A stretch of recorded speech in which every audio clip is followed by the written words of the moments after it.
రేవంత్ సర్కారుపై నిప్పులు చెరిగారు BRS working president KTR. రుణం కట్టలేదని ఇంత దారుణమా అని ప్రశ్నించారు.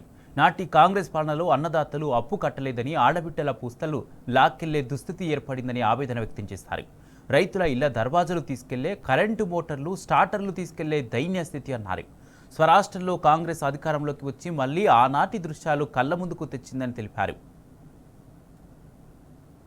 కష్టాల్లో ఉన్న పాడి రైతు లోన్ కట్టలేదని ఏకంగా ఇంటికి ఉన్న గేటును ఎత్తుకెళ్తారా అని కేటీఆర్ నిలదీశారు. మరి రైతులందరికీ 2 లక్షల రుణమాఫీ చేస్తారని మాట తప్పిన ముఖ్యమంత్రిపై చర్యలు తీసుకునే ధైర్యముందా అని ప్రశ్నించారు.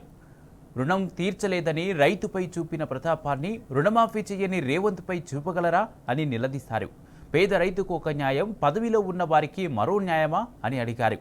గుర్తుపెట్టుకోండి, రైతులు అంతా గమనిస్తున్నారని, ఇలాంటి ఘోరాలను చూస్తూ ఊరుకోరని హెచ్చరించారు.